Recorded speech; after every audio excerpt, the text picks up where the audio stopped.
Hello everyone, hope you all are doing well. So today we are going to discuss the next question of our agriculture optional answer writing practice series. And the question for today is classify plant mineral nutrients based on biochemical functions and how do excess minerals in soil limit the plant growth. So this was the question asked in agriculture optional paper of UPSC CSE 2025, that is this year's paper.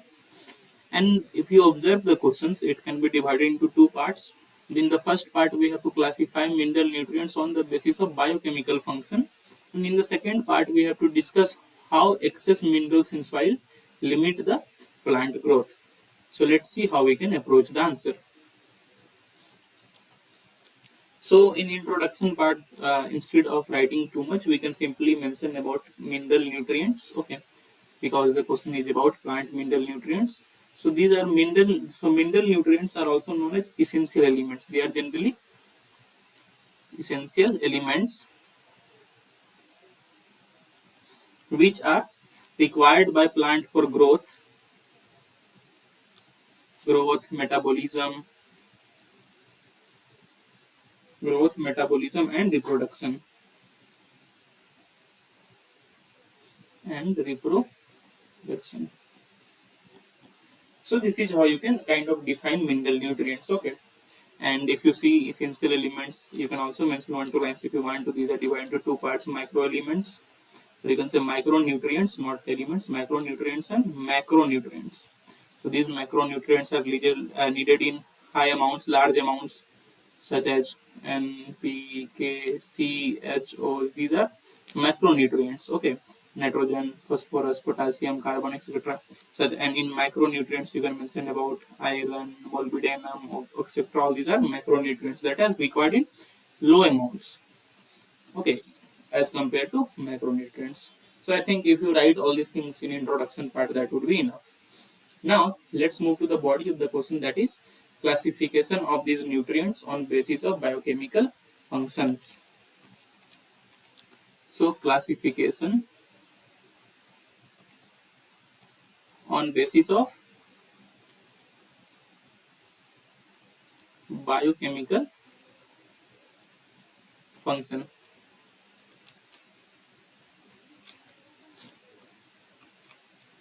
So the first would be structural elements or structural nutrients, or you can simply mention that nutrients that form structural components of organic molecules. So structural nutrients. So these would be C, H, O, carbon, hydrogen, oxygen, nitrogen, and sulfur. Generally, CHO is considered as core structural nutrients, and some nitrogen and sulfur are also there. Okay. Then you can say next mention the nutrients involved in energy transfer reactions. Nutrients involved in energy transfer reactions. So this will be phosphorus and sulfur. So these are involved in energy transfer reactions. Then we have nutrients that activate the components of enzymes, or you can say nutrients which are enzyme activators. Enzyme activators, that is they activate the components of enzymes. So these could be potassium, magnesium, iron, manganese, zinc, copper, molybdenum, chlorine, and nickel. So these would be enzyme activators. Okay. Then number four you can mention about nutrients that influence osmotic potential and ionic balance. Nutrients that influence osmotic potential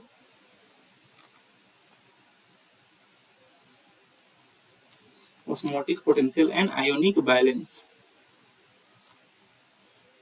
So these would be potassium, sodium, and chlorine. So generally potassium, sodium you will have seen in many times that they are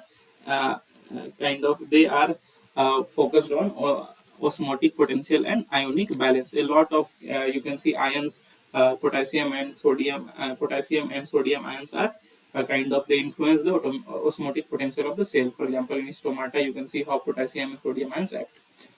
There is one more, number fifth, that is nutrients involved in redox reactions. Nutrients involved in redox reactions, or you can also mention nutrients involved in electron transfer. Electron transfer. So this would be iron, copper, manganese, molybdenum. So this is how you can kind of classify nutrients on biological functions, and I think these 4 or 5 classifications would be enough to fetch you marks. Now, if you see the second part of the question, this is the fifth one. I hope you note down in your notes. Now, the second part of the question is that how do excess minerals in soil limit the plant growth? So we will see that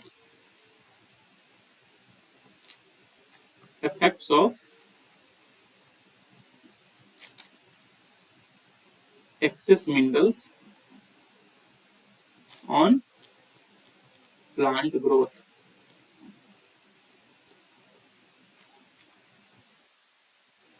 On plant growth. First of all, there would be osmotic stress due to excess minerals.